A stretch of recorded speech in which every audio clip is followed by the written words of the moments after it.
Hello, आदाब, नमस्कार, सत श्री अकाल। आप देख रहे हैं न्यूज़+1 की खास रिपोर्ट। जैसे कि आप जानते हैं, यूपी चुनाव जल्द ही होने वाले हैं। सभी पार्टियों के नेता अपनी बात आम जन तक पहुंचाने की कोशिश कर रहे हैं। ऐसी ही एक कोशिश इन्होंने भी की है, जिससे कि आप तक सही बात पहुंच सके।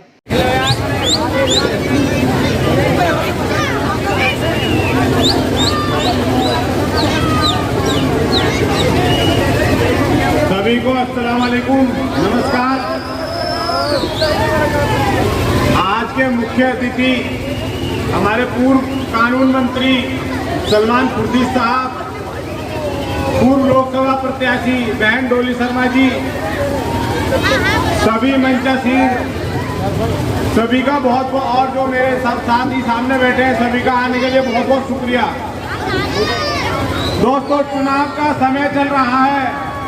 यह लोकतंत्र का पर्व है। जब आप वोट डालने जाते हो तो हमें सोचना पड़ेगा कि 5 साल के लिए हम अपना प्रतिनिधि चुनते हैं। जब हम प्रतिनिधि चुनते हैं तो हमें यह भी देखना पड़ता है कि जनप्रतिनिधि हमारे बीच 5 साल काम करेगा या नहीं करेगा, या हम लोगों से यह मिलेगा या नहीं मिलेगा।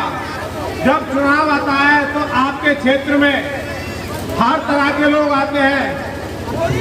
जब आप देखोगे, गठबंधन के लोग, बसपा के लोग सबसे ज्यादा मुस्लिम कॉलोनियों के चक्कर काटते हैं और बयाने बहकाने का काम करते हैं। जितने भी अभी तक आप ये देखिए, गठबंधन के प्रत्याशी हो या दूसरे प्रत्याशी हो, वह अपने गांव, अपने देहात क्षेत्र या अपने लोगों के बीच ना जाकर आप लोगों को बहकाने का काम करते हैं।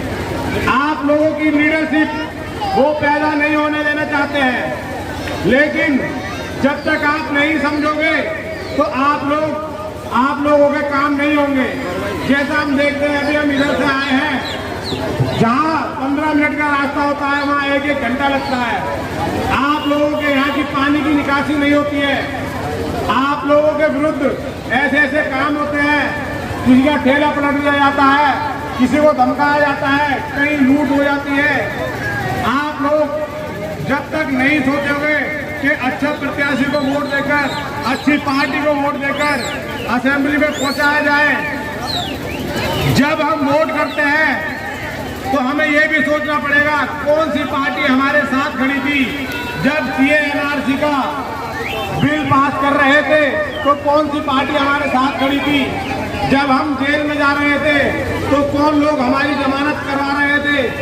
सलमान खुर्शीद साहब बैठे हैं, इन्होंने जो CA/NRC में लोग, काफी लोग बंद हुए, उनकी जमानत करवाने का काम किया।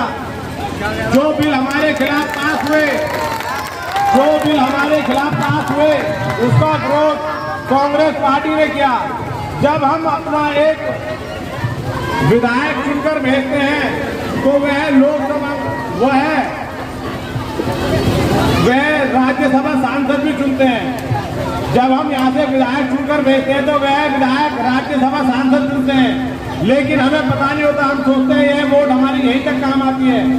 और जब राज्यसभा सांसद चुनते हैं तो राज्यसभा सांसद हमारे ही खिलाफ वोट करते हैं। सिर्फ कांग्रेस के राज्यसभा सांसद हमारे पक्ष में वोट करते हैं। तो हमें यह सोचना पड़ेगा कि कौन सी पार्टी, कौन से लोग हमारे साथ हैं, उनका हमें वोट देकर हक अदा करना पड़ेगा।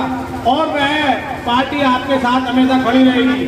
कांग्रेस पार्टी हमेशा हमारे साथ खड़ी रही है, हर समाज के साथ खड़ी रही है, चाहे दलित हो, ब्राह्मण हो, हिंदू हो, मुस्लिम हो, सिख ईसाई हो, सबके साथ कांग्रेस हमेशा खड़ी रहती है। और जो अखिलेश यादव जी चुनाव लड़ रहे हैं, उनके समाज के लोग ही उनके साथ नहीं हैं। अभी आपने देखा होगा, खाली मुस्लिम क्षेत्रों से उनकी 5 लोकसभा सीटें आई। कन्नौज, बदायूं, जहां यादव बहुल क्षेत्र हैं, वे वहां से हार गए थे। तो आप लोग ही क्यों बहकाने में आते हो? आपके क्षेत्र में ही गाड़ी को चक्कर काटती है, क्योंकि उन्हें पता है मुसलमान सीधा है, जैसा मर्जी बहका लीजिए। तो आप अपनी लीडरशिप पैदा कीजिए, अपने लोगों को आगे बढ़ाइए। अपने समाज के लोगों को आगे बढ़ाइए और कांग्रेस पार्टी का प्रत्याशी आपके साथ आपके दूसरे गांव में भी आपके मिलने वाले होंगे। आप सबको बोले कि कांग्रेस के प्रत्याशियों को वोट कीजिए। कांग्रेस एक ऐसी पार्टी है जो आपको हमेशा सम्मान से जीने का हक अदा करती रही है। मैं इसी के साथ अपनी बात समाप्त करता हूँ। शुक्रिया, धन्यवाद।